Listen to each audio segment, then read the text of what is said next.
PTI को तो एक ही डिमांड करनी चाहिए और वो रिलीज है पॉलिटिकल प्रिजनर्स की बशमूल इमरान खान। बाकी सारे काम तो देखिए इमरान खान खुद ही आके कर लेंगे। असल जो प्रॉब्लम पीटीआई का है वो तो यही है कि इमरान खान जेल में है और उनको जेल से बाहर लाना ही सबसे बड़ा चैलेंज है। क्योंकि देखिए ना, जो पीटीआई की लीडरशिप है मौजूदा, उससे ये तवक्को करना कि वो कोई अवामी मुहिम चला लेंगे तो वो तो नहीं है उनसे, वो नहीं सही। चला सकते।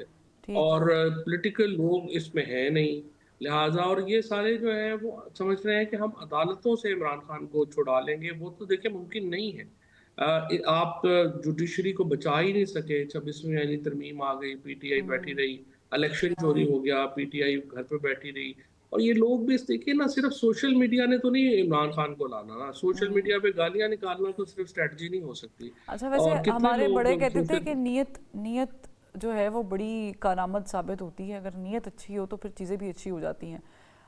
हुकूमती बेंचेस पे भी इल्ज़ाम लगता है पीटीए की तरफ से कि इनकी नीयत साफ़ नहीं है मुज़ाकरात में। वो भी कहते हैं कि इन्हां दी नीयत ख़राब है। आपको लगता है कि दोनों इक्वली बदनीयती के साथ ही मुज़ाकरात कर रहे हैं?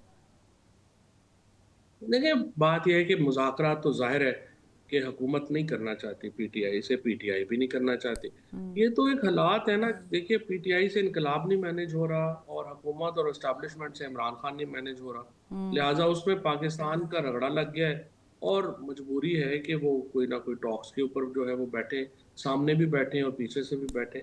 But the problem right now is के अभी वो प्रेशर, फिर तीसरा ज़ाहिर है कि एक इंटरनेशनल प्रेशर के बारे में कंफ्यूजन है। मुझे लगी अब पीटीआई में भी कंफ्यूजन है और हुकूमत में भी कंफ्यूजन है कि ट्रंप आएंगे तो वो पाकिस्तान के बारे में उनकी पॉलिसी होगी क्या।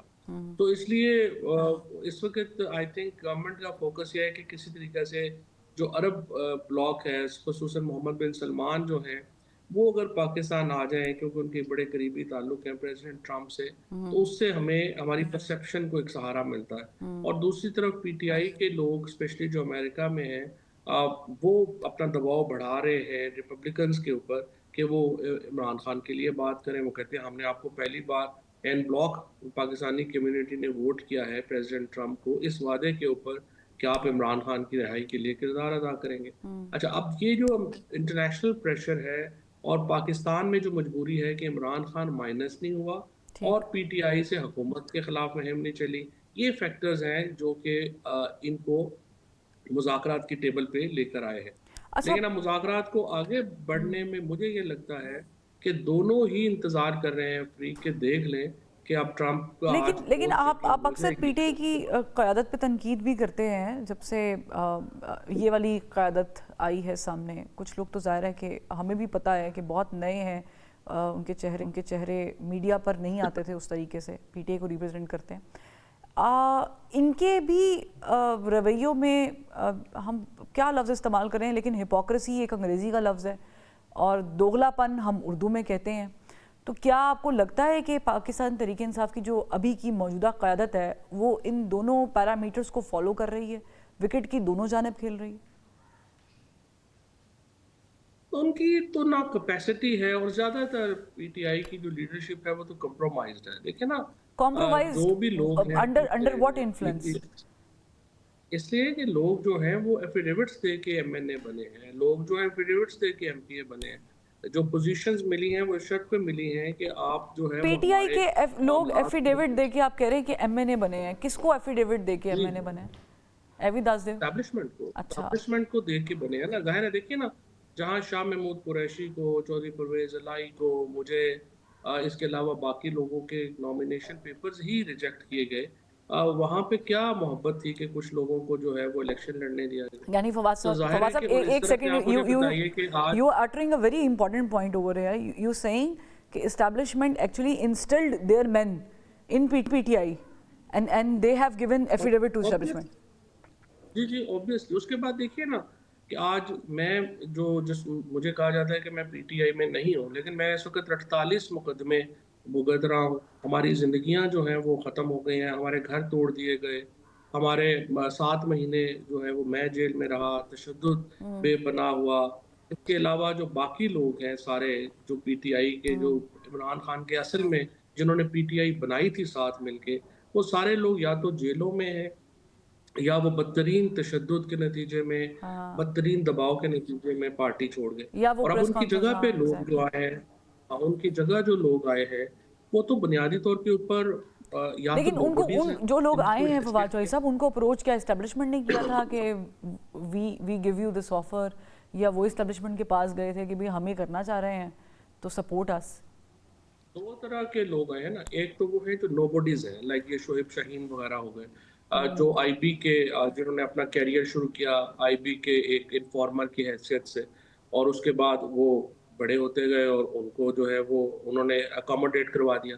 इसी तरह से और लोग हैं जिनको जो कि जिनके स्ट्रॉन्ग लिंक्स हैं, और वो उन्हें जो है वो पार्टी में बाकायदा सहूलत दी गई है कि वो यानी आए। और कुछ पीटीआई की कुछ इसीलिए जो लोग जो मौजूदा हैं, आप कह लीडरशिप रहे है। हैं, ये बहुत बड़ा इल्ज़ाम है फवाद चौधरी साहब कि वो मुखबरी करते रहे हैं, अभी भी कर रहे हैं, वो एफिडेविट दे के आए हैं, ये दैट्स अ बिग एलिगेशन। फिर आपने नाम भी ले लिया एक शोएब शाहीन साहब का, उनसे पूछेंगे तो वो तो कहेंगे मैं बहुत देर से पीटीआई के साथ लगा हुआ हूँ, वकालत कर रहा हूँ, ये कर रहा हूँ। सही है। नहीं, मुझे नहीं पता था, क्योंकि देखिए ना पीटीआई में हम तो ज़ाहिर है हम बनाने 2015 के बाद तो पीटीआई को, जो भी आज पीटीआई है वो हम लोगों ने बनाई है, तो हमने तो कभी नहीं उन्हें देखा। और भी लोग होंगे आई एम श्योर। अच्छा, इसी तरह से और आपने भी नहीं देखा होगा, आप इतने अच्छे से कवर कर रही हैं, ज़ाहिर मैंने तो किसी के ये कहने से इनिशियली तो कह नहीं दिया होगा। कि पीटीआई के अंदर जो है वो 50% लोग जो हैं वो बहुत नए चेहरे हैं, वो जो टीयर अभी काम कर रही नहीं, है। 50% तो आप बहुत ज़्यादा कह रही हैं। मेरे ख्याल में तो इस वक़्त अराउंड 80% लोग वो हैं जो उनका पीटीआई से कोई ताल्लुक नहीं था। और इसमें और जो वो चेयर कर अच्छा, रहे फिर हैं पीटीआई दूसरा को, हिसाब है। वो भी इंक्लूडेड है? जी, कौन कह रहे हैं कि जो कौन? चेयर कर रहे हैं पीटीआई को इस वक्त, वो भी इंक्लूडेड है? क्योंकि नहीं, देखें ना, जो जो गौहर साहब हैं या सलमान राजा साहब हैं, या इन लोगों का तो पीटीआई से बिल्कुल ही कोई ताल्लुक नहीं था ना। सलमान राजा तो ज़ाहिर है नवाज शरीफ के वकील थे। आपने देखा होगा बिल्कुल। पनामा में, हुदैबिया में, इन सारे मुकदमों में वो तो नवाज शरीफ साहब के वकील। तो और फिर इसी तरह ये से जो गौहर सलमान साहब अकर ये मदद है, आपने सब। बिल्कुल सही दोहराई है, बताया है हिस्ट्री से कि ये तो नवाज शरीफ साहब के, बल्कि तो मुझे वो किस्सा भी याद आ गया, नवाज शरीफ साहब तो बरहम भी हो गए थे जब जिस तरीके से केस हैंडल कर रहे थे। लेकिन बैरिस्टर गौहर, सलमान और अकरम राजा। इसीलिए आप देखती हैं ना, मसलन अभी जो अगर आप देखें जो तनकीद है सारी, आपने कभी नहीं सुना होगा कि जो नून लीग है उन्होंने अपनी तनकीद का रुख को पीटीआई की लीडरशिप के ऊपर किया हो। तमाम जो नून लीग का सोशल मीडिया है वो भी अगर आप देखेंगे, वो जो पुराने पीटीआई के लोग हैं हम जैसे, उनको फोकस करता है और इमरान खान को फोकस करता है। उन्होंने मौजूदा लीडरशिप के ऊपर तो कभी बात ही नहीं की है। इसी तरह से जो पीटीआई के अंदर जो एक सोशल मीडिया एक है, वो इनका ज़रूर जो है वो इन्होंने अपना किया है, लेकिन उसको भी ये टास्क दिया गया है कि नहीं, वो तो पुरानी जो वो लीडरशिप जो है सोशल उसके मीडिया ऊपर है, वो जो, तनकीद करे। हाँ वो जो सोशल मीडिया है वो तनकीद उनको तो ये करता टास्क है, दिया ट्रोल गया भी है। करता है, आपको भी हमने हाँ, देखा है, ज़रा यही हम मैं भी कह रहा सोशल हूँ मीडिया पे एग्जिस्ट ना, करते यही हैं। मैं क्या। लेकिन वो खान साहब की ट्वीट्स कहाँ से कराते हैं? वो ही कराते हैं। नहीं, एक तो देखे ना ऑफिशियल पीटीआई का सोशल मीडिया है, वो तो हाँ। रिस्पॉन्सिबल लोग हैं। उनसे तो वो तो जाहिर है वो बात करेंगे जो इमरान खान की पॉलिसी होगी या चीज़ें होंगी। लेकिन उसके अलावा एक सोशल मीडिया है जो ज़्यादातर जाली नामों के साथ है। उनमें ज़्यादातर लोग जो हैं वो दो तीन तरह के तबकात हैं। एक तबका तो है जो कि पाकिस्तान मुखालिफ है, जो सेपरेटिस्ट है। और वो एक्चुअली जो एजेंडा है कि हुकूमत और के फ़ौज में और अवाम में बहुत तफरीक रहे, वो उसको अपना मेन स्ट्रीम बना के वो पेश करने में कामयाब हो लेकिन गया। ये कैसे इट्स मुमकिन वेरी है? मैं एक मिनट अनफॉर्चुनेट। फवाद सोई साहब, एक मिनट सिर्फ रुकिएगा, मेरी समझ के लिए मुझे बताइएगा, आप इतनी अच्छी बातें कर रहे हैं। आपने कहा कि ये फ़ौज और आवाम के बीच में डिफरेंस पैदा करने के लिए काम कर रहे हैं। अगर वो फ़ौज के इंस्टिल किए हुए लोग हैं, इस्टेब्लिशमेंट के इंस्टिल किए हुए लोग हैं, तो वो फ़ौज और आवाम को दूर क्यों करेंगे? वो तो फिर इमरान खान और इस्टेब्लिशमेंट को दूर करेंगे ना।